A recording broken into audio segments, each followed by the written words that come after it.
Hello everyone. Welcome back to another video. Forgot that we had more patterns for the K-way merge. So, that's what we're going to be doing today. Um, yeah, so let's get into it. Find K pairs with smallest sums. You're given two integer arrays, nums1 and nums2, sorted in ascending order and an integer K.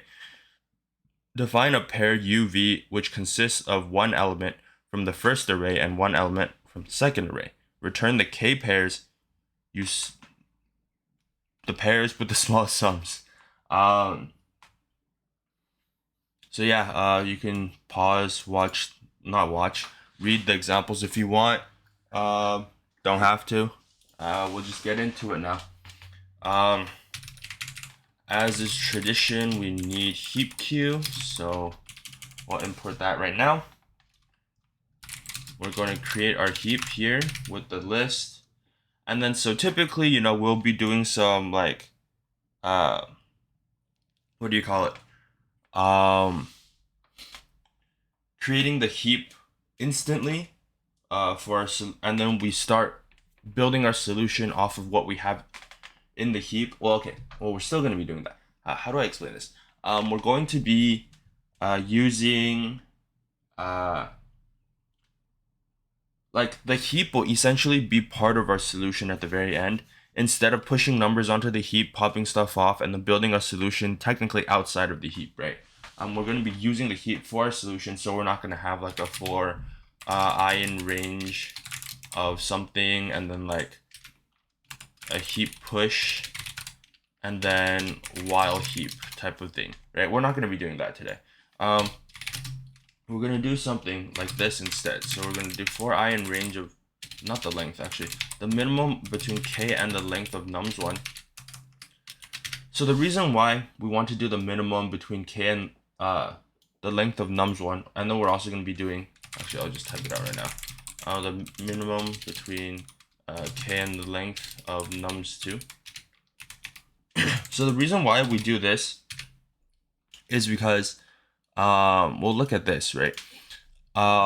So when we have more numbers in an array than k, it's going to be it won't result in a sum that is smaller than any of the ones before, because we are sorted in ascending order. Actually, I think this has to be considered like non-descending order, but that doesn't really matter. So basically, like if we ever get to like 2 plus 1, it's already greater than like 1 1 and 1 1, which would be our answers anyways, right? But like we can do like a more extreme case where like let's just assume this is like a 4 or something, right? 4 plus 1 5, like it's just greater than everything else.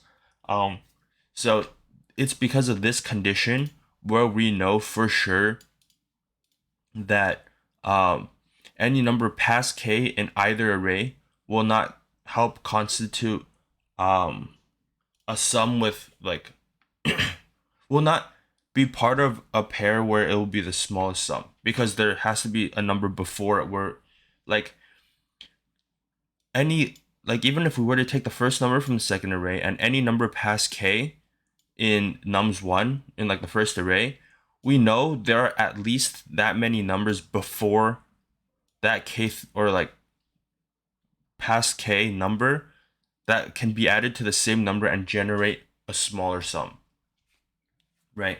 So that's why we want to do this like for I like range of minimum of k and the length of the array, because like we can see here, we can't go all the way to k in either array, right?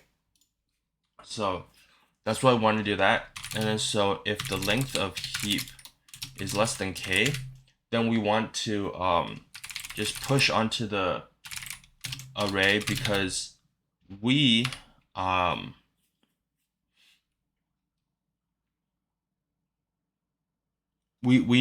at least k, right? Or like we want k if possible. Obviously this shows that it's not possible, but we want at least k if possible. So we're going to be doing a max heap, because since we want the smallest sums, A max heap will keep the largest sum at the top, and then we can take those off if we find a sum that's smaller.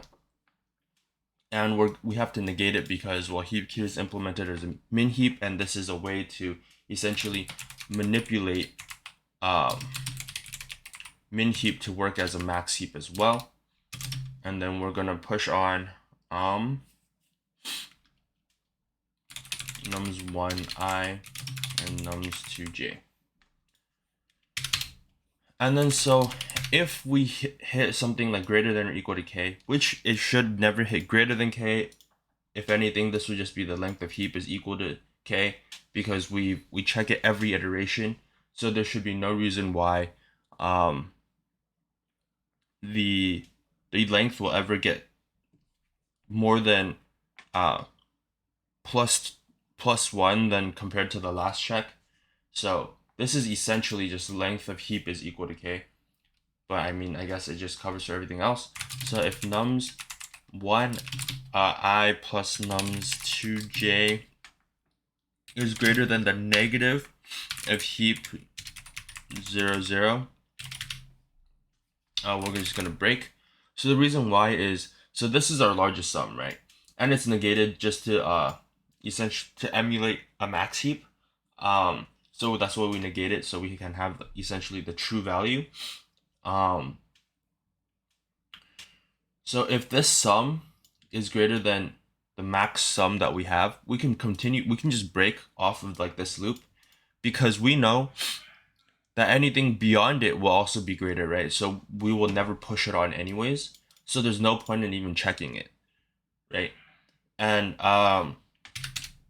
otherwise we would just do a heap push pop onto the heap, and the same thing of this. You go up to there, we'll replace those actually. And so we'll just push the same thing on, right? But then we'll also pop off the top one, because there's no need to have it there. And so at the very end, let me put another enter actually.